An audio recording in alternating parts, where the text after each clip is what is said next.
시길 바랍니다. 예. 문을 열어놨나? 여기? 문 열어놓은 건 아니지. 문 열어놓은 거 아니지. 예, 오늘 히브리서 우리 이어서 이제 마지막 13장입니다.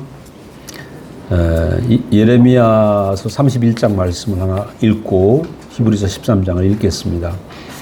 그러나 그날 후에 내가 이스라엘 집과 맺을 언약은 이러하니 곧 내가 나의 법을 그들의 속에 두며 그들의 마음에 기록하여 나는 그들의 하나님이 되고 그들은 내 백성이 될 것이라. 히브리서 13장 1절입니다. 형제 사랑하기를 계속하고 손님 대접하기를 잊지 말라. 이로써 부지 중에 천사들을 대접한 이들이 있었느니라. 너희도 함께 갇힌 것 같이 갇힌 자를 생각하고 너희도 몸을 가졌은즉 학대받는 자를 생각하라. 어느새 이제 히브리서 23번째인데 아마 한 두세 번 더 하면 히브리서를 마치게 될 것 같습니다. 지금 우리가 히브리서 말씀은 제가 처음에 말씀을 드렸습니다. 히브리다. 유태인들을 히브리인이다 라고 말하는데 히브리라는 뜻은 강을 건넜다. 강을 건넌 사람들. 강을 건넌 사람들인데 이 히브리서를 쓴 사람은 어떤 사람은 바울이라고 하고 어떤 사람은 아볼로라고 얘기를 하고 루터 같은 사람은 아볼로라고 얘기를 하고 어떤 사람은 작자를 누가 썼는지 정확히 모른다. 단지 그 당시에 그 헬라 사상에도 정통하고 깊은 헬라 사상에 깊은 이해를 가지고 있고 그랬던 사람으로 알고 있는데 대상이 누구냐? 이게 굉장히 중요합니다. 왜냐하면은, 그 당시에 사도행전에 보면 그 초대교회 안에 제사장 무리들이 형제가 되었습니다. 예루살렘 교회에서 제사장 무리들이 단체적으로 형제가 예수를 믿게 되고 예루살렘 교회 안으로 들어오게 됐습니다. 그러니까 이들이 예수를 믿었지만 자기 안에 그 새겨져 있는 유대교 사상, 종교적 의식, 이게 이제 아주 많았던 거죠. 그래서 이들이 예수를 믿지만 유대교에 푹 젖어 있는 이 의식들을 걷어내고 온전하게 예수를 알게 하기 위해서 히브리서를 쓴 것이죠. 그래서 이것은 어쩌면 우리에게도 해당되는 말입니다. 저 같은 경우에도 이 복음을 듣고 나서 저는 어렸을 때부터 뼈가 기독교 안에서 자란 사람이고 모태신앙이고 제가 3살 때 유아 세례를 받았습니다. 그러니까 저는 뭐 교회가 내 앞마당이고 내 놀이터고 내 모든 것이 교회였어요. 교회 생활이. 그러다 보니까 나도 모르게 교회에 대한 의식이 내 안에, 특히 감리교 생활을 했는데 내 안에 꽉 머리부터 발끝까지 그 종교적인 관념이 꽉 배어 있는 거죠. 그래서 이 종교적인 관념이 빠져나가느라고 시간이 참 많이 걸렸어요.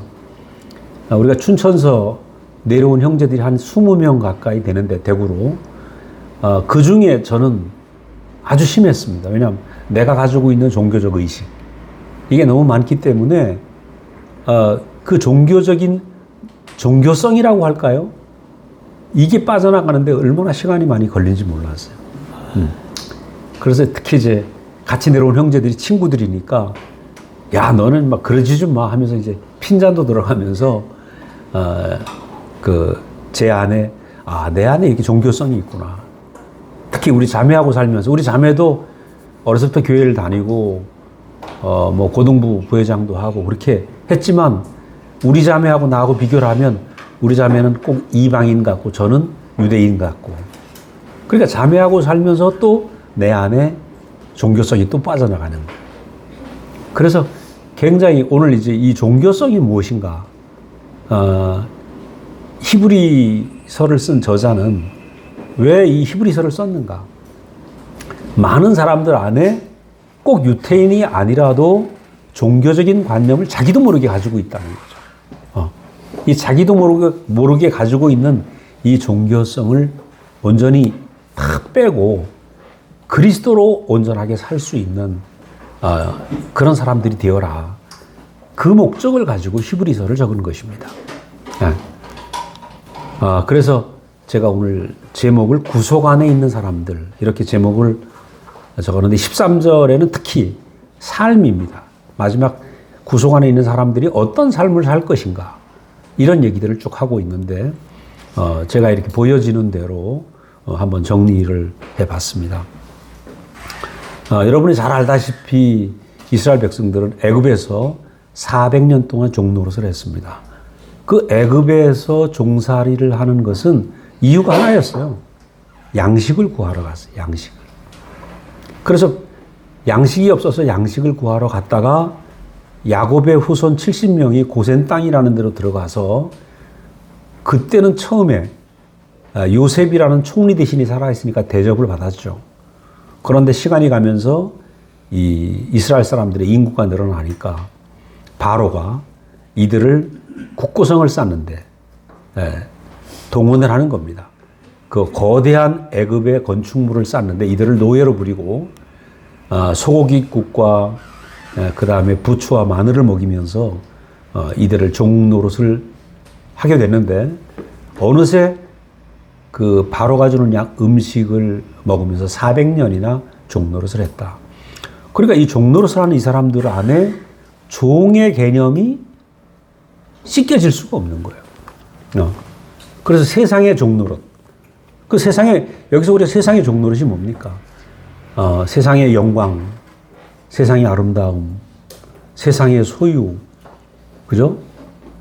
뭐 어젯밤에 참 오늘 아침 자고 일어나니까 뉴스가 기가 막힌 뉴스가 이태원에서 150명 가까이 죽었죠. 뭐 할로윈이 뭔지 그 미국에서 온 그 절기를 지킨다고 애들이 모여가지고 철모로 온 애들이 거기 모여가지고 아마 거의 200명 가까이 죽지 않겠나 싶은데 그러니까 사람의 마음이 허전하니까 뭔가 좀 새롭게 할 만한 게 없을까? 짜릿한 게 없을까? 나를 즐겁게 할 게 어디 있는가? 영광스러울 게, 참 영광스러운 것이 어디 있는가?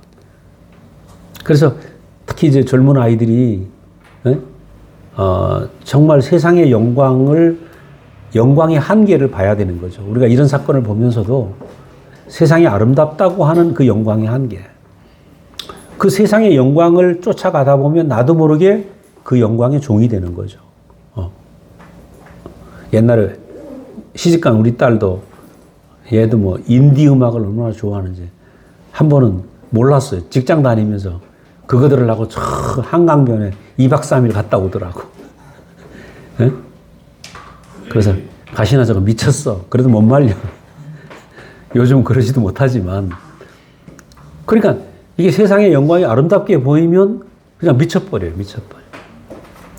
그 이들이 바로의 영광을 쫓아가다 보니까 어느새 거기에 종이 된 것처럼 우리가 세상의 영광이라는 것이 그렇게 부질없는데 나도 모르게 그 영광을 쫓다 보면 거기에 노예가 되죠. 뭐 한 달, 두 달 열심히 내 몸 바쳐갖고 돈 벌어가지고 명품 가방 하나 사면 다 날아가잖아요. 그죠? 그래도 사람이 그 명품에 미쳐버리면 그걸 사야 되는 거라. 야, 그게 노예 아니겠어요? 명품의 노예. 그래서 우리가 사실 돈을 번다는 것은 돈을 얻기 위해서 내 생명을 바치는 거죠. 시간은 금이다. Time is gold. Time is gold가 아니고 Time is life라고요. 시간은 생명이라고, 생명. 내 시간을 바쳐갖고 돈을 벌어왔는데, 알바를 했든지, 월급을 받았든지, 받아가지고, 명품 하나 사면 몇 달 한 거 다 날아가거든. 그래도 그걸 사고 있다고요? 그래서 우리가, 정말 무엇이 진실이고 가장 값어치 있는, 저는 그런 생각이 들어요. 어렸을 때부터도, 고등학교 1학년 때부터 친구가 그런 대화를 했어. 인생 한 번밖에 못 사는데, 값어치 있는 데 살아야 안 되겠나? 그 생각이 있었어요. 그 생각이. 내 생각을 어떻게 값어치 있는 곳에 내 인생을 투자할 것인가?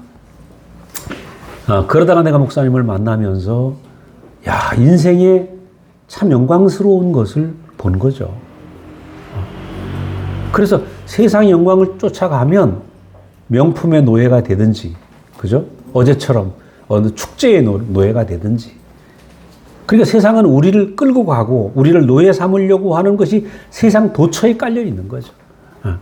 그렇기 때문에 우리가 참 영광을 봐야 그 헛된 영광의 노예가 안 된다.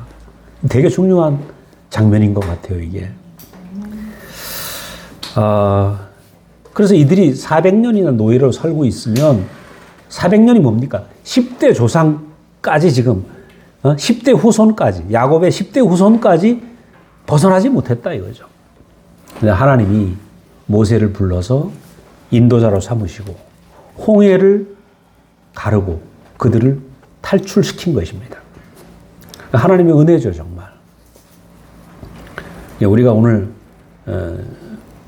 감사한 게 우리 요섭이까지 딴 데 놀러 갈 때도 많은데 일요일 날 하나님 말씀을 들으러 교회로 왔다.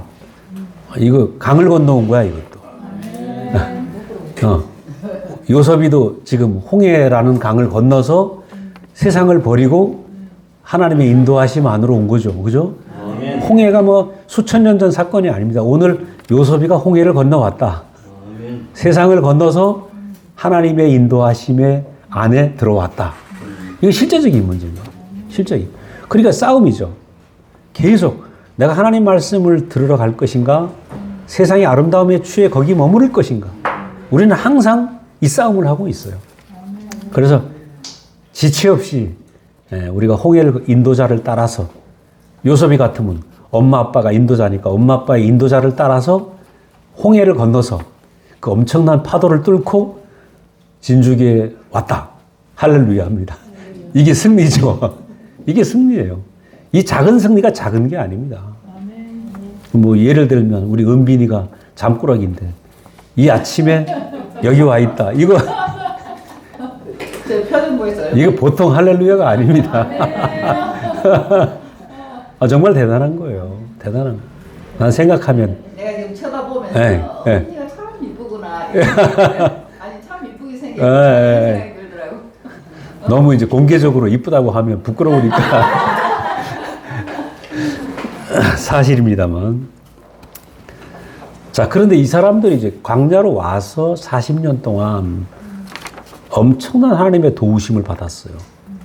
아침에 일어나면 만나가 어느 정도 쌓였냐면 무릎까지 쌓였다고 그랬어요. 진 심리 바깥까지. 막 무릎까지 만나가 쌓여가지고 이 만나를 이들이 먹고 싶은 대로 먹고, 그죠?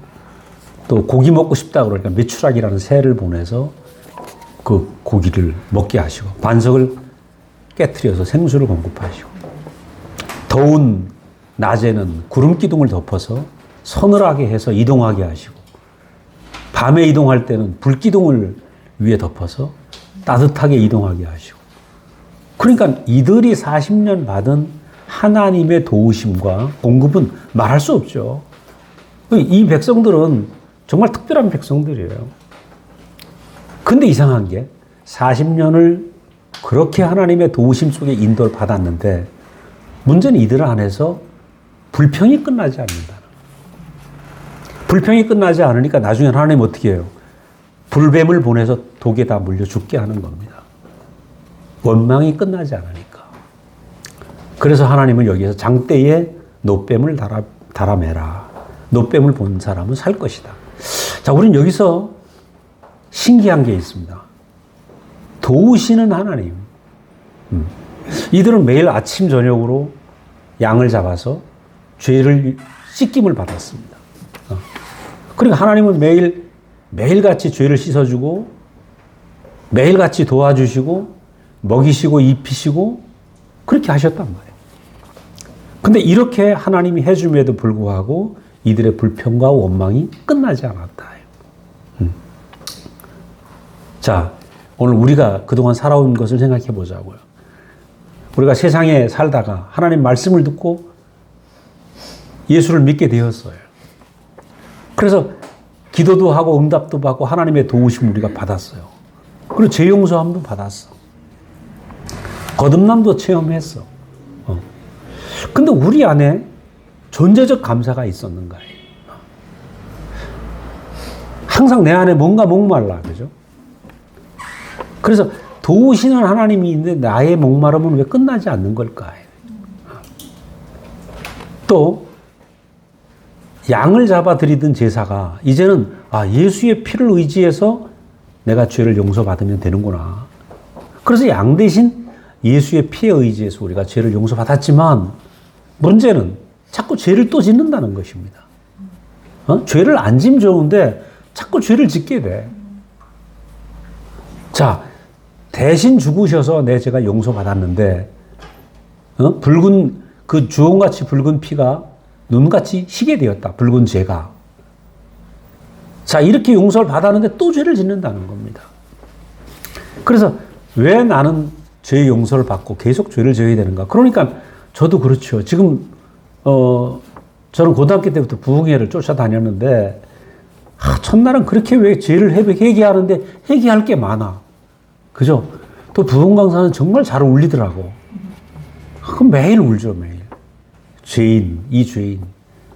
야, 그러니까 죄를 끝날 수가 없는 거예요. 끝나지 않나. 끝나지 않는 죄 문제. 더군다나 계속 하나님한테 도와달라고 하는 기도. 그죠? 그런 거 하면 뭔가 이렇게 채워지지 않는 깊은 곳에서의 갈증. 이게 끝나지 않는단 말이에요. 자, 여기서 우리는 뭘 알 수 있냐면 이스라엘 사람들이 끊임없는 만나와 메추라기를 공급받아도 하나님의 도우심을 공급받아도 즉 아무리 먹을 것 입을 것 소유를 채워주셔도 존재적으로 만족하지 않으면 만족은 없다. 그죠? 존재의 만족. 그래서 우리는 요단강, 자, 이들이 이제 광야에서 요단강을 건너게 됩니다. 요단강을 건너서 광야 생활을 끝내고 어디로 갑니까? 가나안 생활로 들어가야죠. 그럼 가나안 생활은 어떤 생활이냐? 가나안 생활은 하늘에서 오는 것을 먹고 사는 생활이 아니고 내게 주어진 땅을 경작하고 거기에 씨를 뿌려서 농사를 잘 져갖고 가을에는 추수해갖고 이거를 창고에 집어넣고 때에 따라서 내가 맛있는 메뉴를 뭐 빵도 구워 먹고 떡도 해 먹고 지져 먹고 볶아 먹고 마음대로 해 먹을 수 있는 생활이 가나안 생활이다. 그래서 보면 추수하는 그날 만나가 끊어졌더라. 첫 번째 추수를 딱 하니까 하늘에서 내려온 만나가 끊어졌어요. 그리고 그때부터는 하늘에서 내려오는 거 사는 것이 아니라 내가 땅을 경작해서 나온 산물로 우리 식구가 다 먹고 또 하나님에게 제사를 드리고 그것으로. 그러니까 이제는 뭡니까? 이 얘기는 나라는 땅이 경작되는 생활의 시작이 됐다. 하나님은 하늘에서 일방적으로 도와주는 하나님이 아니고 우리 안에서 우리라는 땅이 경작되어서 열매가 나오는 것이 가나안 시대다. 가나안 시대. 그래서 우리는 여기서 어떻게 볼 수 있냐면 광야 시대는 대속의 시대라고 할 수 있습니다. 대속의 시대.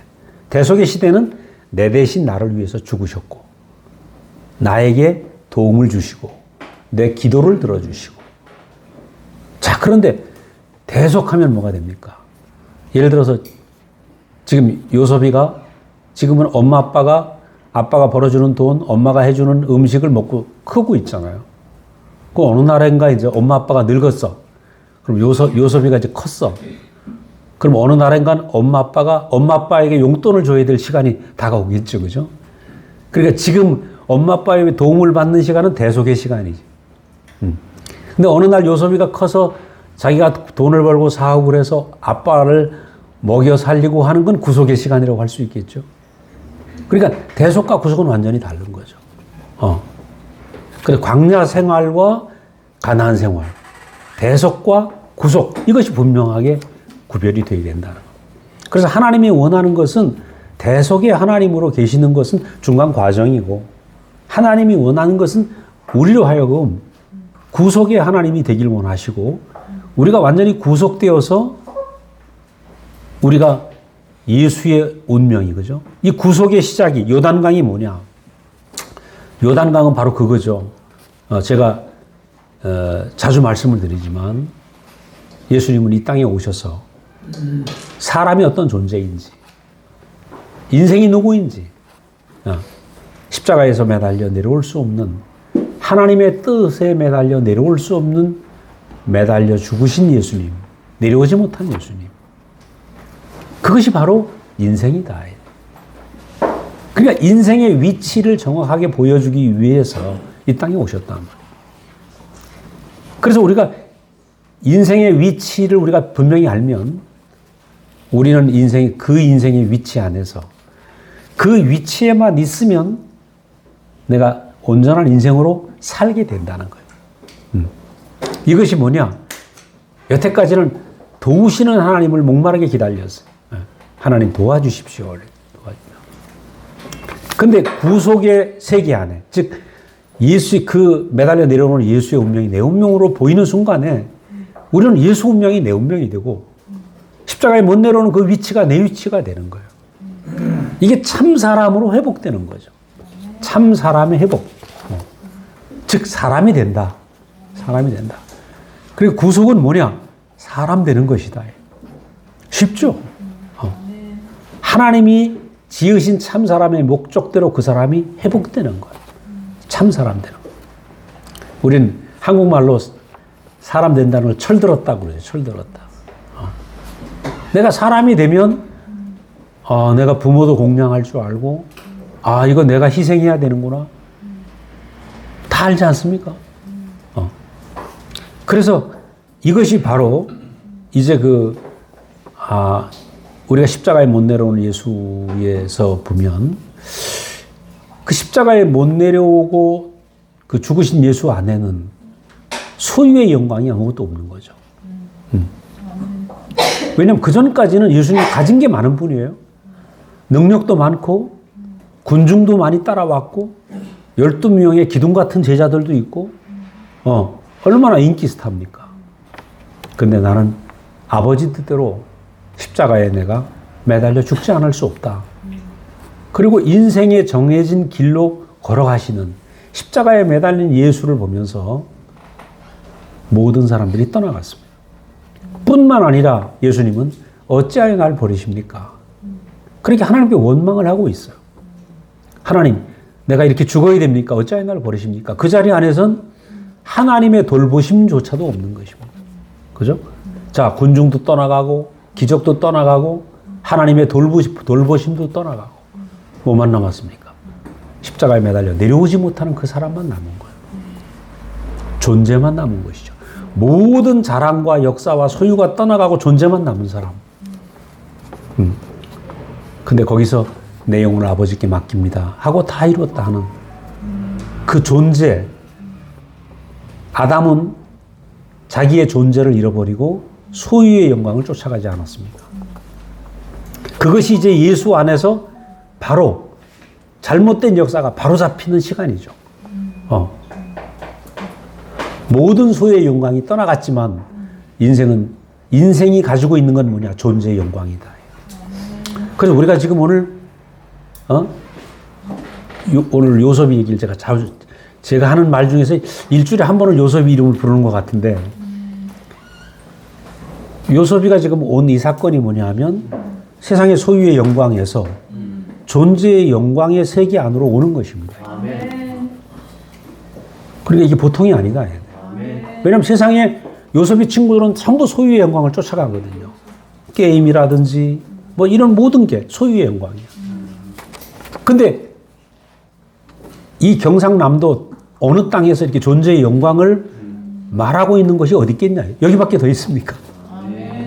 여기밖에 없습니다. 그래서 이게 되게 중요한 문제인 거예요. 왜냐하면 우리가 존재의 영광이 안 보이면 불평이 나옵니다. 저도 그랬어요. 어려서부터 제 앞에 소양강인데 겨울이 되면 막 전국에서 이 동계 체육대회를 하니까 아이스링크가 4개가 그려집니다. 400m. 강이 넓어서. 전국에서 가장 얼음이 빨리 얼어요. 가장 늦게 녹아. 그럼 막 전국체전이 벌어지면 우리 촌놈이 있잖아요. 서울서 그 시절에 자가용이 와갖고 스케이트를 타고 그런다고요. 그놈은 스케이트가 얼마나 타고 싶든지. 근데 내 친구가 부자라 해서 그게 하나 있어. 그놈 옆에 하루 종일 쫓아다니다가 저녁에 지가 지치면 나한테 한 30분 빌려줘. 얼마나 좋은지. 근데 우리 아버지는 절대 안 사주는 거라. 물론 제 막내 여동생 때는 이제 사줬는데 저는 한 번도 내 스케이트를 가져본 적이 없어요. 그 아버지가 원망스러웠죠. 제가 대학교 때까지 수학여행을 가본 적이 한 번도 없습니다. 왜냐하면 네가 가면 네 동생들 공부 못 시킨다. 그러니까 친구들 반 이상이 수학여행 가는데 나만 못 가는 거라. 우리 집이 이렇게 가난한가? 그래서 저는 우리 집이 되게 가난하다고 생각을 했어. 밥은 안 굶었는데. 그러니까 아버지한테 불평이 있는 거죠. 이 불평이 뭡니까? 소유의 영광이죠, 소유의 영광. 소유의 영광을 자꾸 쫓아가면 사람은 소유의 영광에 잡혀 있으면 불평과 원망이 끝나지 않습니다. 그래서 우리가 하나님 말씀을 듣고 존재의 영광을 본다는 것은 이건 엄청나게 다른 세계구나. 저는 24살 그 겨울에 우리 목사님을 만나면서 그때까지 나는 예수를 믿고 이제 신학교를 가려고 대학을 졸업하고 신학을 가려고 준비를 하고 있었어요. 그때 내게 있는 소유는 뭐냐 하면 예수 잘 믿는 청년이라는 거. 제가 이미 23살에 집사가 됐고 그 동네에서 하여튼 그 시내에서 청년들이 나를 모르면 간첩일 정도로 하도 예수하고 돌아다녔습니다. 그러니까 예수 잘 믿는 청년이죠. 그래서 저는 어디 가든지 모범적인 생활을 해야 돼요. 근데 그것이 나의 소유였어요. 그것이 내 이름이고 내가 가지고 있는 이름이 내 이름이었고 나의 자랑이었죠. 근데 문제는 내가 열심히 기도하고 열심히 금식하고 해도 내 안에 깊은 만족이 없는 겁니다. 왜냐하면 내 앞에 나보다 더 영적인 소유가 많은 목사들이 많으니까. 병 고치는 목사도 있고요. 유명한 설교 잘하는 목사도 있고. 그분들 앞에 보면 나는 왜 이렇게 부족한가. 그러니까 이건 뭐냐면 예수를 통해서 내가 소유의 영광만 보고 있었다는 거죠. 그죠? 예수를 잘 믿었는데 예수 안에 소유의 영광만 찾는 사람이었어요. 그러니까 나는 내 믿음이 항상 내 안에 뭐가 어떤 회개가 나오냐면 주님 믿음이 부족합니다. 기도가 부족합니다. 헌신이 부족합니다. 죽을 정도로 지금 헌신하고 있는데 그래도 헌신이 부족한 거야. 그리고 우리 집에선 그 당시에 기도원 다니는 사람 나밖에 없으니까요. 우리 간사님하고 가서 일주일 굶기도 하고 대학 다니면서도 금식하면서 공부하고 그래도 믿음이 부족하고 헌신이 부족하고 제가 만약에 그 길로 계속 갔으면 어떻게 됐나 지금 생각하면 참 형님 앞에 다 죽지. 제 밑에 있던 성도들은 반 죽었을 겁니다. 왜냐면 나처럼 해라 그럴 거 아닙니까? 나처럼 해라. 근데 문제는 내가 죽겠는 거라 내가 죽겠는 걸 몰랐어요. 이건 거룩한 고통이라고 생각을 했어요. 그런데 목사님을 딱 만났잖아요. 그 대학교 4학년 그 12월입니다. 12월 첫 주 겨울에 소양댐 밑에 그 샘바산상이라는 그 장소에서 첫 시간 말씀하시는데, 야, 여러분은 하나님의 형상으로 완전하게 지어졌습니다. 완전하게 지어졌습니다. 하나님을 표현하기 완전하게 지어졌습니다. 나 그런 얘기 처음 들었어요. 그동안 나는 죄인이고 나는 부족하다 맨날 이렇게 생각을 했던 난데, 그거 아니고 여러분 하나님을 표현하기에 완전하게 지어졌습니다. 그때부터 내 인생이 뻥 뚫린 것입니다. 와, 사람은 완전한 피조물이구나. 하나님을 표현하기에 완전하게 지어졌구나. 뭐가 보인 겁니까? 존재의 영광이 보인 거예요. 존재의 영광의 세계가 제게 딱 열린 거예요. 그래서 뭐 그 전까지도 내가 세상 영광을 취하진 않았지만 저는 종교 안에서의 소유의 영광을 취하고 있었죠. 종교 안에서 소유의 영광. 남보다 더 능력 받아야 되고 은사 베풀어야 되고 그죠. 기도 응답 받아야 되고 종교 안에서의 소유의 영광. 그러니까 똑같습니다. 이게 물질적인 소유의 영광이나 종교 안에서의 명성이나 똑같습니다. 그런데 존재의 영광을 딱 보는 순간에, 그리고 그 목사님을 제가 이제 좋아하고 목사님이 떠나갔는데, 집회를 하시고 떠나갔는데, 그때 야, 그 존재만 있는 사람이 얼마나 아름다운가. 사람의 아름다움이 제게 보인 거죠. 그래서 저는 사람이 아름답다는 얘기를 듣는 순간에 제 인생에 꽃이 핀 거예요. 왜? 아, 나도 아름다울 수 있구나. 그죠? 나도 아름다울 수 있구나. 그러면 사람이 존재적으로, 아, 내가 아름다운 존재로 지음받았다 하면 내 인생이 얼마나 귀합니까? 이거 되게 중요한 장면이에요, 이게. 이게 특히 청소년들이 꼭 알아야 될 장면입니다. 하나님의 목적 안에서 인생은 얼마나 아름답게 지어졌나. 우리가 얼마나 귀한 존재인가. 우리가 얼마나 당당한 존재인가. 이 세계 안에서 우리는 이제 구속의 세계로 우리가 옮겨지게 되는 그런 겁니다. 특히 십자가에 못 내려오는 예수의 운명이 내 운명으로 보이는 순간에 우리는 새로운 언약의 세계로 들어간다. 그러니까 대속은 구약의 세계죠. 도우시는 세계. 그러나 구속은 뭐냐? 도우시는 세계가 아니라 이제 내가 예수의 운명이 내 운명이 되어서 내가 예수로 살아가는 겁니다. 그죠? 내가 예수로 살아가는 거예요. 그리고 내가 예수로 살아가니까 예수의 죽음이 내 운명으로 보이는 거예요. 십자가에 못 내려오는 운명이 내 운명으로 보이는 거예요. 이제는 예수님이 나를 위해 죽으신 것만 기념하는 게 아니고 내가 십자가에 못 내려오는 운명으로 내가 살아가게 되면 내 안에서 죽음의 향기가 나오게 되어 있는 거예요. 그것이 구속의 사람이 살아가는 삶인 거죠. 우리는 구약 안에서 도우시는 하나님, 그리고 돌비에 새겨진 십계명, 이건 전부 밖에 있는 말씀이에요. 저 말씀을 내가 지켜야 되는 거죠. 근데 오늘 예레미야서 31장에 있는 말씀처럼 이 구속 안에서는 어떤 언약이 발동되는가? 이제는 하나님 말씀이 밖에 있는 게 아니라 내 인격에 새겨진다. 내 운명에 새겨진다. 근데 지금 더 간단합니다. 어떻게 새겨지냐? 십자가에 못 내려오는 운명이 내 운명에 새겨지는 거죠. 십자가에 못 내려오는 운명이 내 운명으로 보이면 이 모든 말씀이, 구약 신약에 있는 모든 말씀이 내 운명에 새겨진다. 내 운명이 된다. 그러니까 이 모든 말씀을 한마디로 하나님 뜻에 매달려 있는 사람, 십자가에 못 내려오고 매달려 있는 사람, 이것이 모든 성경을 압축한 한마디입니다. 아주 심플하죠. 내려오지 못한 운명이라는 이 8글자가 성경 66권을 압축한 한마디다. 아주 쉽습니다. 그게 내 운명으로 보이는 순간에 우리는 십자가에 매달리는 운명으로 우리가 살아갈 수밖에 없어요.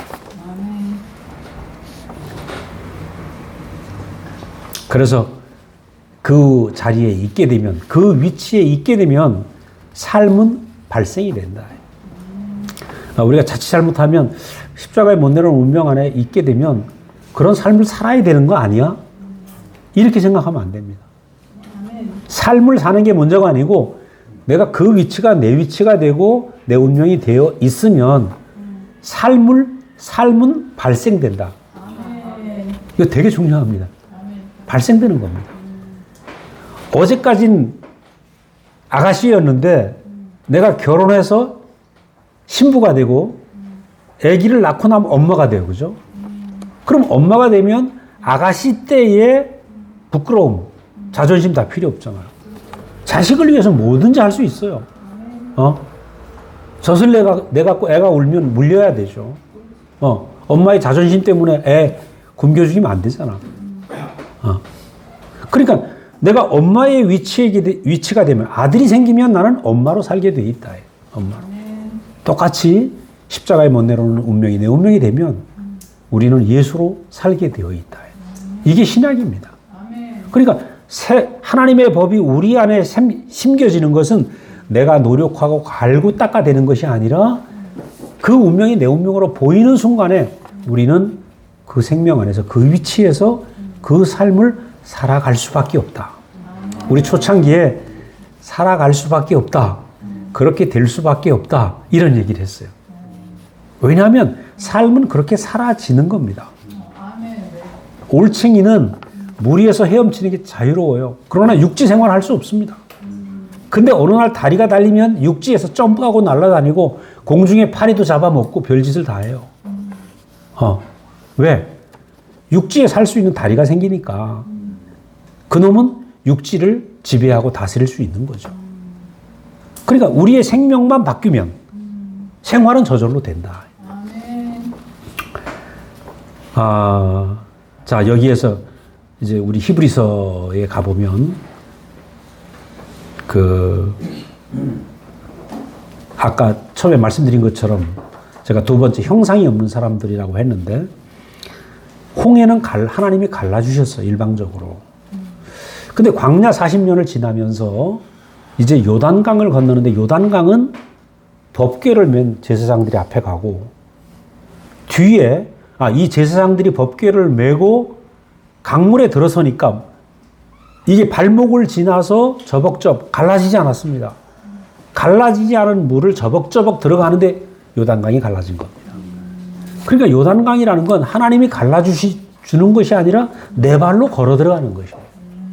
내 발로 걸어 들어가는 것이에요. 구속의 세계는 내가 예수의 운명이 내 운명이 되어서 내가 그 삶을 사는 것이지 하나님이 뭘 해주는 것이 아니다. 그 도우시는 세계가 아니다. 우린 단지 그 위치, 그 자리에 십자가에 못 내려오는 자리에 있으면, 그죠? 있으면 내 발로 그 삶을 살아가게 되는 거예요. 그걸 생각을 해보십시오. 신기하잖아요. 법궤를 메고 강물에 들어서니까 무릎에 점점 차올라오니까 그 요단강물이 갈라졌더라. 그리고 그 뒤를 따라서 200만이나 되는 백성들이 다 강을 건넜습니다. 그 강물이라는 게 뭐예요? 죽음의 물 아닙니까? 그 죽음의 물, 맨 강바닥을 디디고 그들은 그 강을 지나서 새로운 땅으로 들어가는 것입니다. 그래서 우리는 오늘 구속의 주님, 십자가에 내려오지 못하는 예수가 보여주신 그 위치는 뭐냐? 꼭 강바닥과도 같다 이래. 요즘 우리 목사님 하시는 말씀 중에 바닥 중에 바닥. 바닥 중에 바닥. 저는 우리는 전부 나름대로 우리가 바닥에 있습니다. 우리가 사는 인생을 보면 다 바닥이야. 야, 힘들다. 그죠? 뭐 요섭이라고 고민 없는 거 아닙니다. 자기도 바닥이 있을 거라 뭔가. 어른부터 애들까지 전부 자기 나름대로 힘든 바닥이 있어. 없는 거 아닙니다. 근데 우리는 바닥 중에 바닥이신 예수님이 계셨던 그 자리를 봐야 된다네. 십자가에서 내려오지 못한 그 자리. 그게 사람의 자리구나. 뭔가 이렇게 안 되고, 그죠? 꼼짝 못하는 자리. 이게 내 자리구나. 물론 우리가 개선할 수 있으면 개선해야 됩니다. 고칠 수 있으면 고쳐야 됩니다. 그러나 내 힘으로 안 되는 경우 있거든요. 저도 많은 날 우리 자매를 고치려고 애를 썼어. 근데 안 되더라고요. 왜냐면 나는 O형이고 우리 자매는 AB형인데 뭐. 나는 강원도 총각이고 이 사람은 경상도 아가씨고. 경상도 사람들이 목소리 크더라고. 안 그렇습니까? 네, 맞습니까? 네? 시영자매 맞아요. 특히 저도 네. 저는 상당히 분위기 있고 조용조용 말하는데 우리 자매한테 물으면 이제 제 실체가 드러나겠지만 그래 안 맞으니까 고치려고 애를 썼죠. 근데 고칠 수 없는 게 있더라고요. 우리 목사님 그러시더라고요. 부부싸움을 자주 하니까 기질은 바꿀 수 있는 거 아니야. 그냥 사는 거지 그러시더라고. 바꾸려고 하지 말라 이거를. 그렇게 우리 둘이 살면 그렇습니다. 저는 한 번에 밥을 많이 먹어요. 우리 집사람 많이 못 먹어. 조금씩 자주 먹어야 돼. 그러니까 결혼해서 밥을 주는데 푹 깎아서 조금밖에 안 주더라고. 아, 눈물 날락하대. 밥그릇이 커야 되는데 이 밥이 이게 뭐야 이게. 왜냐면 기질이 다르잖아요. 그죠? 달라. 그래서 우리가 처한 것은 이 사람은 이런 기질을 가지고 있고 저 사람은 저런 기질을 가지고 있는데 그 기질이 그 사람의 복일 수도 있고 또 불편한 기질일 수도 있다. 이거예요. 근데 이런 것들이 전부 우리가 매달려 있는 운명이라는 것입니다. 이 매달려 있는 운명 안에서 우리는 예수의 운명을 깊이 보자. 그래서 십자가에 못 내려오는 그 매달려 있는 나의 어떠함 때문에 십자가에 못 내려오는 예수가 내 운명으로 보이는 것입니다. 여러분 십자가에 매달린 예수가 내 운명으로 보인다. 결국 이게 복이죠. 이게 복입니다. 여러분 이 중에 뭐 정말 탁월한 능력이 많은 분들 같으면 십자가에 매달리는 예수 하면 픽할 겁니다. 제 얘기를 듣고 픽할 거예요. 무슨 소리예요? 무슨 소리예요? 나는 귀신도 쫓아내고 수많은 일을 많이 했는데 그런 연약해 빠진 소리를 왜 하고 앉았어? 그럴 거 아니겠어요? 근데 하나님이 그 매달려 있는 나의 환경 때문에 우리를 가난케 하신 거예요. 우리를 가난케 하셔서 이 복음이 들리게 한 거죠. 우리가 그동안 살아왔던 수많은 일들, 매달려 있는 우리의 사정들, 그죠? 여러 가지의 연약함 때문에 이 복음을 듣게 하신 거예요. 저도 지금 생각하면 그렇게 내가 가난하게 안 살았는데 난 그 당시에 영적으로 너무 가난한 거예요. 최선을 다했는데 안 되는 거라 내가. 갈 길은 내가 목회자가 되는 길밖에 없는데 그러면서 너무 힘들더라고. 너무너무 지쳐있을 때 내가 존재의 영광을 본 거죠. 목사님을 통해서.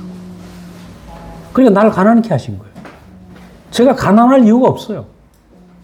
근데 내가 지금 생각해보면 어떻게 내가 그 존재의 영광이 내 눈에 비쳤지? 사람의 영광이 내게 어떻게 비쳤지? 내게 소유의 영광이 많았으면 절대 사람의 영광을 볼 수가 없었어요. 그래 여러분 지금 여기 온 여러분은 구별됐다고 할 수밖에 없어요. 소유의 영광을 뚫고 온 게 아니라 소유의 영광 가지고 만족이 안 되니까 내게 있는 소유의 영광들이 만족이 안 되니까 존재의 영광을 보고 여기 오신 거라고. 그러니까 이게 은혜일 수밖에 없죠. 그래서 내게 있던 수많은 소유의 영광이 아무것도 아니구나. 그래서 저는 목사님을 딱 보는 순간에 나도 모르게 존재의 영광이 마치 여름에 농촌에 가면 그 불나방이 얼마나 많아요. 불에 뛰어드는 나방들. 이제 저녁 때 되면 요즘은 안 그래요.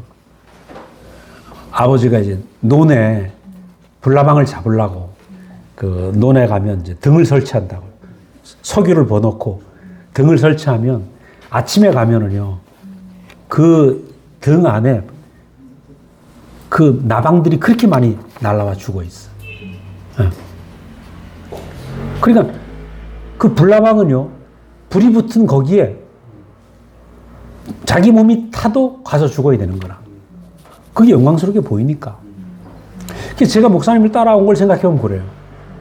내가 존재의 영광에 너무 지쳐 있었기 때문에, 종교 안에서의 존재의 영광, 소유의 영광에 너무 지쳐 있었기 때문에 사람의 영광, 존재의 영광을 보는 순간에 내 모든 것을 던지고 내가 저리 가야 되겠다. 그러니까 눈에 보이는 게 없죠. 제가 직장 생활을 하는데 내가 그리스도를 따라가는 것보다 이게 중요하지 않더라고. 내가 가지고 있던 모든 종교적인 소유, 이걸 내려놓을 수밖에 없더라. 베드로가 그물을 버리고 예수를 따라간 것처럼. 그래서 이건 제 사건만이 아니잖아요. 여기 있는 여러분이 다 그렇습니다. 여러분이 여기 온 것은, 이 존재의 영광이 흐르는 이 세계에 온 것은 그 소유의 영광을 버리고 온 거죠. 요섭이든 우리 재수형님까지든 어린아이부터 어른들에 이르기까지 소유의 영광보다 이 존재의 영광이 더 좋기 때문에 그걸 버리고 오는 거죠. 이게 얼마나 은혜인지 모릅니다.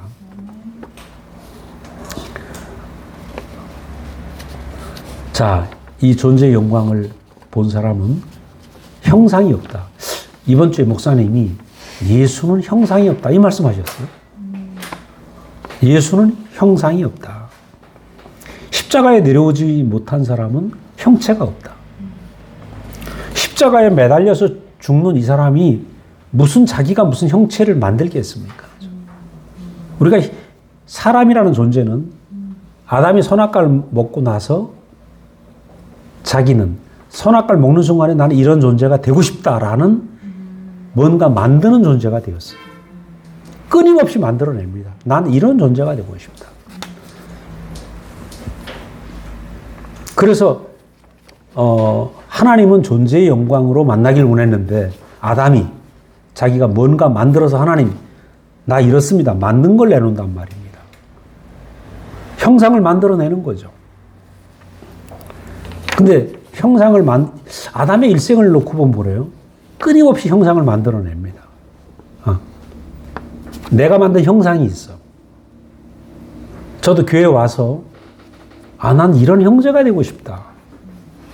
그래서 내가 만든 형상이 있더라고. 우리 춘천서 온 형제들도 있고 대구 형제들도 있는데 이 속에서 내가 만든 형상이 있었어요. 난 주님을 이렇게 잘 따라가고 이렇게 헌신하고. 생각해 보십시오. 제가 춘천에서 대구를 내려왔을 때는 제 안에 이 보통 그 대구로 옮겨진 사건이 보통 사건이 아니잖아요. 내 나름대로 뭔가 버리고 왔으니까 나는 여기서 이런 존재가 되고 싶다라고 하는 뭐가 있는 거죠. 그러니까 12명의 제자들도 베드로와 함께 예수 앞에서 누가 1등으로 수제자가 될 것이냐. 달리기랑 서로 경쟁하고 있는 거죠. 높아지려는 마음. 저도 그게 있더라고요. 그러니까 내 안에 뭐 간증 잘하는 형제, 뭐 하고 싶은 형제 있는 거예요. 그래서 우리는 이제 목사님이 충주를 가신다. 서울을 가신다. 그럼 충주를 가신다 그럼 퇴근하고 오후 5시에 차를 하나 준비를 해서 형제들이 4명, 5명이 목사님 충주, 문경 쫓아갑니다. 내일 아침 출근해야 되는데. 그리고 거기서 집회 마치면 10시, 11시에 마치면 그때 새벽에 다시 타고 내려와요. 그럼 대구 오면 새벽 2시야. 그때 2시에 잠이 들고 아침에 6시, 7시면 또 깹니다. 근데 물론 우리의 가난함도 있었지만 그렇게 해서 내가 뭔가 되려고 하는 생각도 있는 걸 안에. 섞여 있는 거죠. 내가 만든 형상. 근데 내가 만든 형상이 있으니까 제일 첫 번째. 그때 우리 연년생을 낳고 되게 힘들었죠. 딸 낳고 아들을 낳는데 연년생이야. 우리 자매는 간호사고 너무너무 힘든 근무를 하는데 그때 나는 주님 따라가는 것만 오로지 내 인생, 머리에 박혔지 돕는다는 생각을 전혀 못했어요. 애 키우는 거는 자매가 할 일, 나는 주님 따라가는 사람. 그게 내 형상, 내가 만든 형상이에요. 이 사람 몸이 약한데. 근데 이 사람 너무 힘들어하는 거예요. 너무 힘들어. 몸이 약하니까. 그래서 울고 집사람이 울어도 내 속에는 아니 나하고 결혼할 때 그럴 줄 몰랐어? 각오하고 결혼한 거 아니야? 이게 있는 거예요, 제 안에. 근데 목사님 어느 날 불렀죠, 저를. 왜냐면 자매가 죽게 생겼으니까. 나보고 뭐라고 그러시냐면, 야, 복음을 전하는 것보다 옆에 있는 사람과 화평하는 게 더 중요해. 야, 제 하늘이 무너진 겁니다. 나는 우리 자매가 좀 고통스러워도 내가 주님 복음을 전하는 게 더 중요한 사람인데, 아니, 목사님이 돼가지고 복음 전하는 것보다 옆에 있는 사람과 하나 되는 게 더 중요하다니까. 거꾸로 아니에요? 그래서 저는 내가 만든 형상이 무너지기 시작했습니다. 주님을 따라가는 사람은 이렇게 살아야 돼. 이 형상이 무너지기 시작했죠. 그래서 그때부터 뭘 했겠습니까, 내가? 이제 목사님 말씀하셨으니까 우리 자매가 여보 오늘 가지 마 그러면 갈 수가 없는 거예요. 그래서 집에서 기저귀도 빨고 청소도 하고 돕기 시작했죠. 돕기 시작하니까 옆에 형제들이 저 친구는 말이야 춘천서부터 다 버리고 내려와서 애 기저귀나 빨고 앉았어. 저 주님 따라가는 형제가 저래도 돼? 비난이 들어오는 거예요. 근데 어쩔 수가 없잖아요. 현실이. 그래서 이제 열심히 기저귀를 빨았죠. 근데 둘이 하나가 안 된다. 그래도 하나가 안 되더라고. 어느 날 제게 이제 그런 날이 왔어요. 내가 이 사람을 뭔가 이렇게 목사님이 제게 한 말씀 중에 자매는 네 거울이다. 그 말을 몇 년 동안 알아듣질 못했어. 아니 거울이 왜 무슨 거울? 나와 우리 자매는 이렇게 다른데 성격도 다 다르고 이렇게 다른데 근데 둘이 하나 안 되는 난 열심히 지금 하고 있어요. 기저귀도 빨고 열심히 봉사를 하고 있는데 이 봉사라는 말도 잘못된 거지. 내 새끼 내가 키우는데 무슨 봉사입니까 그게. 당연한 건데. 근데 내 안에 기저귀 빠른 건 자매만 해야 된다라는 개념이 있는 거라. 근데 하나가 안 되는 나를 보면서 왜 하나가 안 될까? 그때 내가 거울이라는 말씀이 생각이 났어요. 우리 자매가 슬퍼하고 있다? 그럼 슬퍼하는 게 지금 나가고 있는 거네, 내게서. 그렇죠? 우리 자매가 행복해하고 있다? 그럼 내가 내게서 살리는 게 나가는 거 아닙니까? 그때 내가 알았어요. 자매 문제가 아니고 내 문제구나. 내게서 슬퍼하는 것을 준 것이고 고통스러워하는 것을 준 것이고 그때 딱 알고 나서 내가 어느 날 우리 자매에게 고백을 했죠. 내가 가짜 신랑이었다. 나 주님을 잘 따라가는, 여러분 생각해 보세요. 모든 걸 버리고 대구까지 왔습니다. 얼마나 주님을 잘 따라가는 형제야. 근데 알고 보니까 그것도 가짜. 신랑으로도 가짜. 아빠로도 가짜. 난 정말 빵점이더라고요. 그 고백을 하는 날이 왔습니다. 그때 나는 내 속에는 나는 이런 형제가 될 거야. 이런 아빠가 될 거야. 이런 제자가 될 거야. 내가 만든 형체가 있었어요. 형체. 이게 다 무너지는 거예요. 다 무너져. 그래서 저는 제가 따라온 시간들을 생각해보면 내가 만들었던 형상이 계속 무너지는 시간들이에요. 내가 만든 모든 형상을 무너뜨리고 뭐만 남습니까? 십자가에 내려올 수 없는 그 자리. 그것만 남더라고. 하나님 뜻대로 하옵소서. 제가 우리 자매하고 하나 된 그 밤도 그랬어요. 난 진짜 뭘 할 수 없는 사람이었어. 할 수 없는 사람. 좋은 아빠도 못 되고, 좋은 형제도 못 되고, 좋은 제자도 못 되고, 아무것도 할 수 없는 사람. 예수는 지금 십자가에 못 내려오는 이 예수는 어떤 사람인가? 아무것도 할 수 없는, 내려올 수 없어서 매달린 그 사람.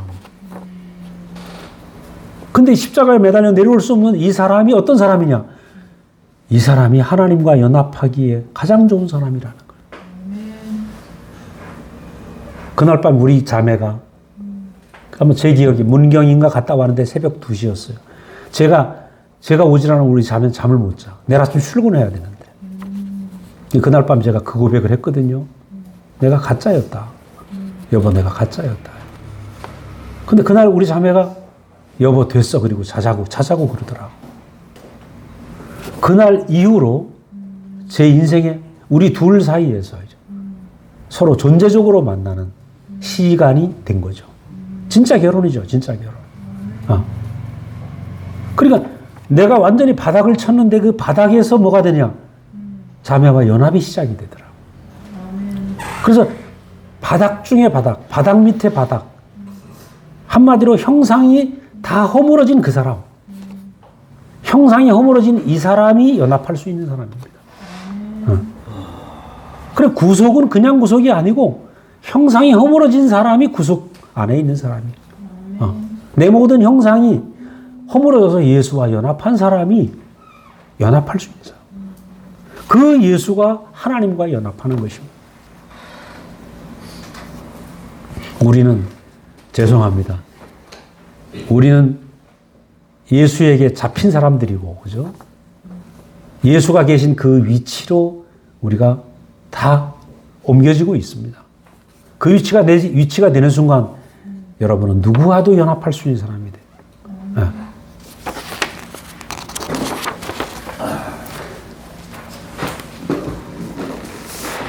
아담은 선악과를 먹고 무언가 만드는데 귀신이었습니다.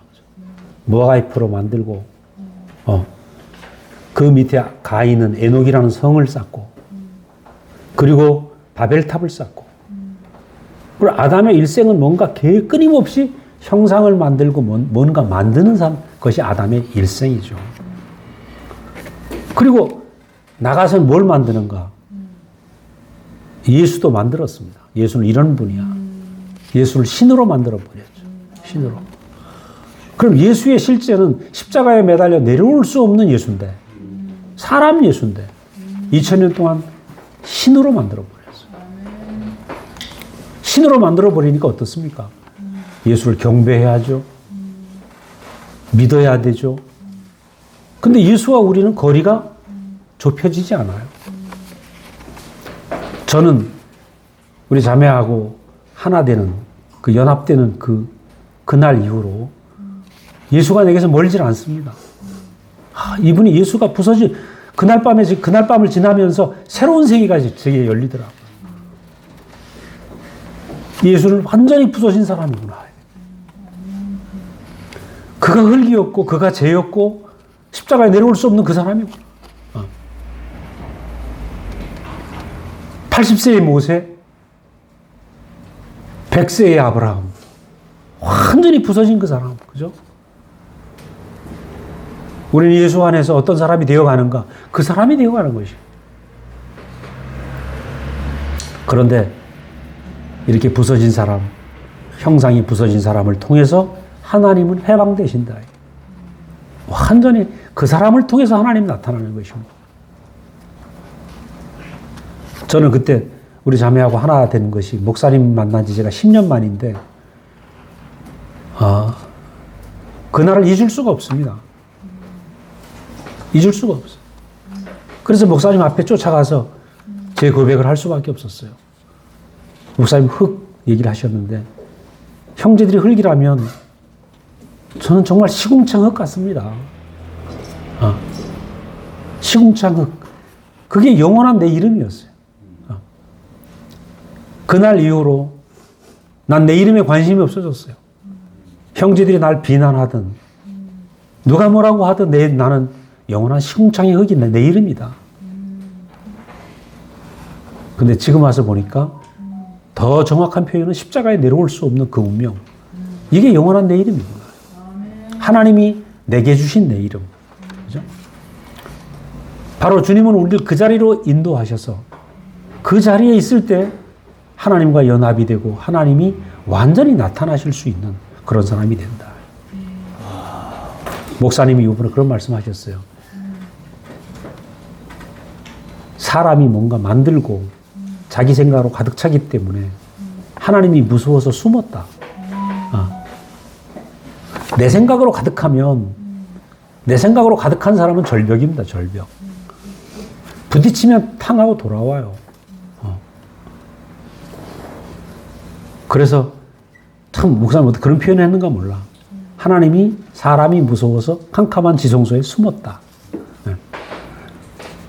근데 이 십자가에 매달려 내려올 수 없는 예수라는 사람이 나타나는 바람에 휘장이 찢어지고 지성소를 나오실 수 있었던 거죠. 그래서 우리 한 사람 한 사람이 오늘 십자가에 못 내려오는 사람이 될 때 연합할 수 있고 하나님과도 연합하고 사람과도 연합하고 하나님이 해방될 수 있는 그 자리가 나타나는 것이죠. 우리가 너무 중요한 사람들이에요. 내 생각으로 가득하면 우리 누구하고도 연합할 수 없고, 그죠? 누구하고도 하나 될 수 없고 하나님을 해방시킬 수 없다는 거죠. 자, 이것이 바로 구속받은 사람들의 모습이고 이 사람들 안에서 교회가 발생한다. 교회가 발생한다. 그러니까 교회는 뭐냐? 발생되는 것이죠. 교회는 만드는 것이 아닙니다.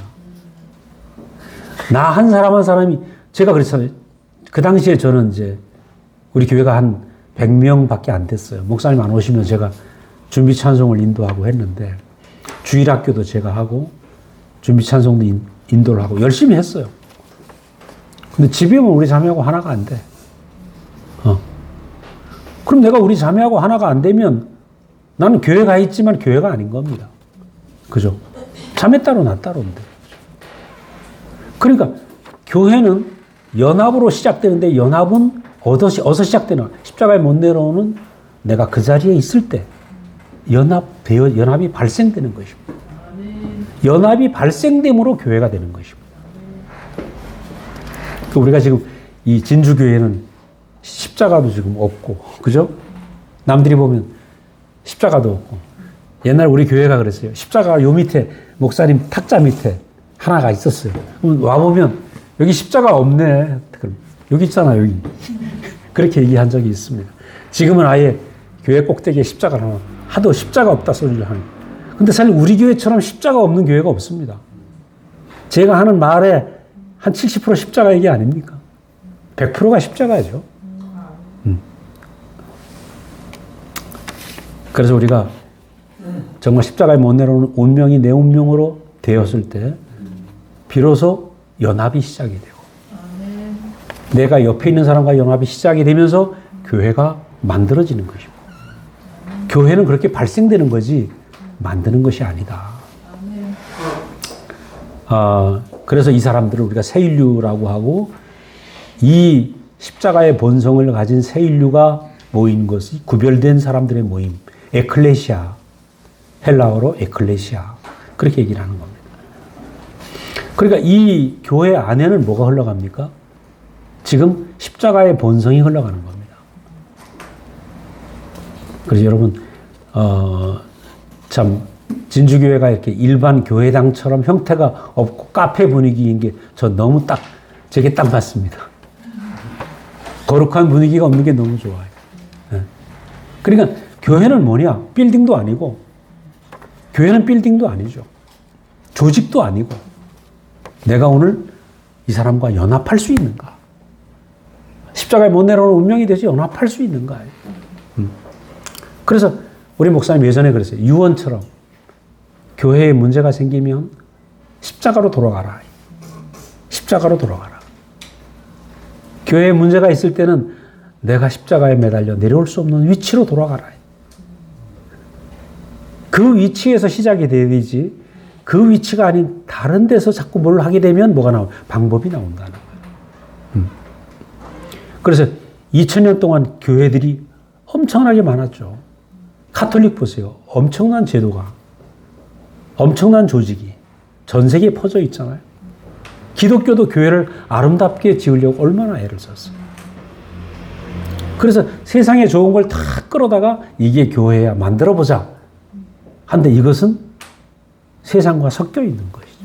섞여 있는 것. 그러니까 교회는 뭐냐 하면 섞인 것이 아니라 오로지 생명으로. 그래서 제가 이제 그랬습니다.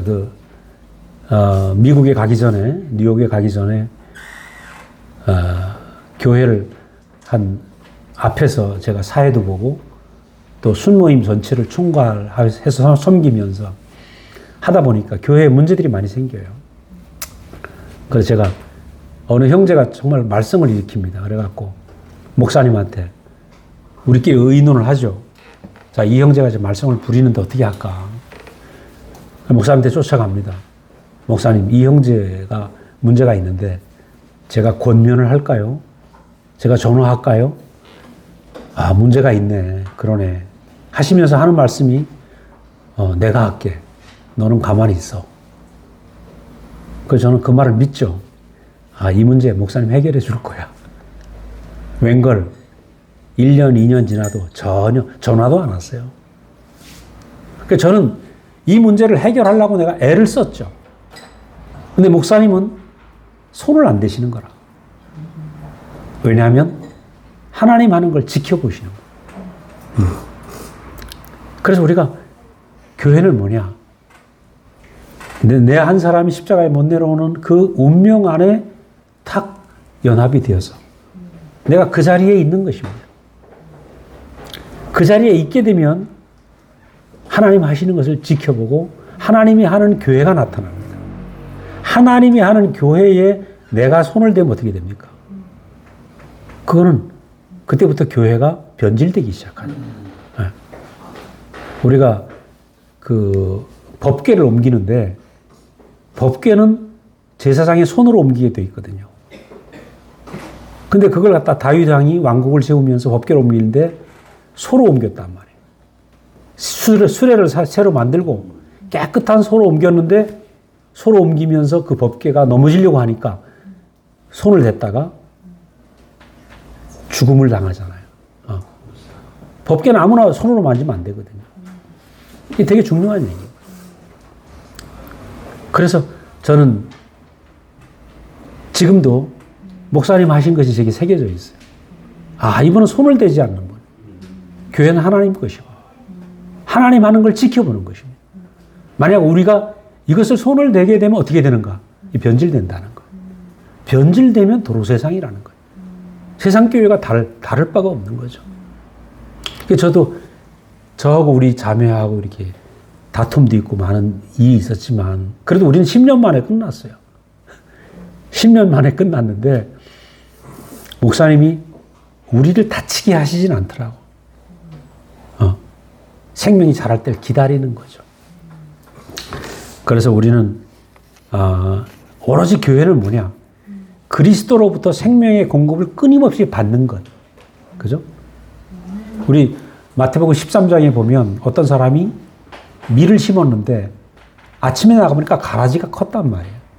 가라지를 뽑을까요? 그러니까 뭐라 그럽니까? 예수님이 그대로 두어라. 지금 가라지를 뽑으면 생명도 뽑힌다. 그래서 목사님 그 말씀을 하시면서 목사님이 저희 앞에서 가신 길은 뭐냐면 가라지를 뽑는 일이 아니고 생명을 자라게 하는 일이에요. 생명을 자라면 가라지가 힘을 얻지 못하는 거죠. 또 추수 때 가면 가라지와 밀이 구별이 되는 거예요. 그래서 저는 오로지 교회는 그리스도의 생명으로 십자가에 못 내려오는 그 예수의 본성으로 이것이 끊임없이 공급되고 흘러서 이 안에서 교통이 되고 자람으로 말미암아 온전하게 교회가 된다. 그러니까 교회는 생명이죠, 생명. 조직이 아닙니다. 생명으로만 이어지는 것이고 생명만이 방법이죠. 아마 이번에 우리 대식이 형제가 심장에 스텐스를 박느라고 되게 힘들었다 하더라고. 나 그렇게 힘든지 몰랐네. 왜냐하면 이물질을 집어넣는 게 얼마나 힘들겠습니까? 그러니까 내 몸은 내 몸만 있어야지 다른 게 들어오면 그렇게 고통스러운 거예요. 수술이 필요한 거죠. 그래서 2000년 기독교의 역사가 뭐냐 하면 예수의 생명과 세상의 방법과 믹서시켜버려야 돼요. 세상의 좋은 것들로. 그러니까 오염되는 거죠. 그래서 하나님 우리에게 보여주신 하나님이 시작한 이 진주교회, 그죠? 저는 생각할 때 여러분 한 분 한 분을 놓고 보면 제가 하나님의 은혜를 감사하지 않을 수 없어요. 어떻게 이렇게 아름다운 형제들을 하나님 보내셨을까? 정말 제 눈동자 같고 너무 귀한 지체들. 이 보통 하나님의 부름을 받은 사람들이 아닙니다. 그래서 우리가 하나님의 은혜 가운데 있고 하나님의 부르심으로 우리가 모인 사람들이기 때문에 하나님 하시는 걸 지켜보는 사람들. 이게 아름다운 교회가 되어지는 유일한 비결입니다. 지켜보는 것. 아멘. 오늘 이제 보면은 좀 오늘 길었네요. 빨리 마무리하겠습니다. 그 1장에 보면 형제 사랑하기를 계속하고 손님 대접하기를 잊지 말아라. 사랑은 여기서 보면 하라 그런 용어가 있지만 사랑은 발생되는 겁니다. 그 위치에 있으면 발생되는 거죠. 사랑을 얼마나 하느냐, 누가 사랑을 많이 하느냐 이 문제가 아니고 내가 그 십자가에 못 내려오는 그 자리에 있으면 하나로 보여요. 저는 목사님을 만나면서 자기와 나를 하나로 보는 그 눈동자를 만났습니다. 어느 날 제가 우리 자매가 나로 보이더라고. 거울. 나의 거울. 하나로 보이니까 사랑이 되는 거죠. 그래서 사랑은 되어지는 것입니다. 사랑은 땀 흘리는 것이 아닌 거죠. 그래서 교회는 내가 그 위치에 있으면, 십자가에 못 내려오는 그 위치에 있으면 사랑할 수밖에 없고, 사랑이 되어지는 것입니다. 되어지는 것. 내가 계명 때문에 사랑하려고 애쓰는 사랑은 한계가 있습니다. 사랑은 애써서 되는 게 아니다. 그 다음에 너희도 함께 갇힌 것 같이 갇힌 자를 생각하라. 어떻게 이 말씀이 있는가? 나 처음 본 것 같아요. 그 다음에 뭐라고 얘기를 했습니까? 그 다음에 너희도 몸을 가졌은 듯 학대받는 자를 생각하라. 지금 어디 갇혔다는 얘기입니까? 몸에 갇혔다는 겁니다. 육체에 갇혔다는 거예요. 육체의 연약함에 갇혔다는 거죠. 아담은 육체의 연약함에 갇혔어요. 난 이것 때문에 안 돼, 저것 때문에 안 돼. 난 이게 부족해, 저게 부족해. 육체의 연약함에 갇힌 사람들. 어젯밤에도 이 말씀을 생각하면서 이런 말씀이 히브리서에 있었나. 몸에 갇힌 사람들. 육체의 연약함에 갇힌 사람들. 누굽니까? 아담 이후로 모든 인류가 육체의 연약함에 갇혔어요. 나는 이게 안 돼, 저게 안 돼. 그런데 십자가에 내려올 수 없는 예수를 통해서 육체에 갇혔던 그 예수님이 갇힌 육체 안에서 완전한 승리를 우리는 보고 있습니다. 완전한 갇힌 자의 승리, 육체에 갇힌 자의 승리, 그죠? 십자가에 내려올 수 없는 그 사람의 승리. 똑같이 우리와 육체에 갇혔는데 승리를 하고 있다. 그래서 오늘 우리는 엄청난 싸움을 하고 있어요. 무슨 싸움이냐? 사람은 육체 때문에 안 돼. 육체 때문에 죄를 짓고, 육체 때문에 욕심도 있고, 육체가 문제야. 우린 그런 생각을 했습니다. 근데 한계가 있는 우리의 육체가 하나님을 표현하는 완전한 아들의 자리고, 하나님을 해방시키는 하나님의 형상으로 살 수 있는 유일한 자리라는 거. 갇힌 육체. 그죠? 육체에 갇힌 운명이 얼마나 하나님의 후사가 될 수 있는 유일한 조건인가. 이게 구속 안에 있는 사람들의 승리입니다. 온 세상 사람들이 육체에 갇혀 있어요. 몸에 갇혀 있어요. 근데 우리는 갇힌 몸 안에서 승리를 표현하고 있는 것입니다. 그래서 정말 이 진주교회가 세상에 없는 저는 세상에 없는 형제 자매들이라고 생각됩니다. 우리의 연약한 육체 때문에 우리는 많이 불편해하고 인생이 왜 이래 이런 생각을 했지만 이 연약한 육체로 말미암아 우리가 오히려 주님을 찬양할 수 있고 승리할 수 있고 우리의 육체가 하나님을 표현하는 얼마나 아름다운 형상인지를 선포할 수 있는 그 축복된 존재구나. 이것을 우리가 알게 된 것이 너무나 감사합니다. 영광스러운 그런 우리 진주교회가 점점 이루어질 줄로 그렇게 믿습니다. 잠깐 기도하겠습니다. 감사하신 아버지 하나님, 주님의 은혜로 우리를 그 많은 강들을 건너서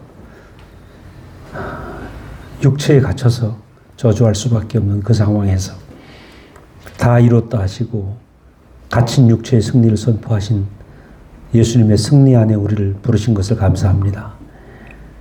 이제 우리가 그 육체를 한탄하고 저주하는 것이 아니라 예수님의 승리 안에 포함되어서 우리의 부족함과 우리의 연약함과 우리의 제한된 이 육체 안에서 하나님이 주신 모든 축복이 우리의 일생을 통해서 온전히 나타나고 하나님이 우리를 통해서 해방될 수 있는 우리가 온전히 부서진 그런 인격으로 사라지길 원합니다. 택하시고 부르신 주님이 당신이 승리하시는 그날까지 우리를 이끄실 것을 우리가 믿습니다. 사랑하는 진주교회 형제들, 주님이 아끼시고 부르셨습니다. 우리 안에서 당신의 승리가 그 예수의 승리가 매일매일 더 크게 나타날 수 있도록 주님 인도하여 주시옵소서. 감사하고 예수님 이름으로 기도드렸습니다. 아멘.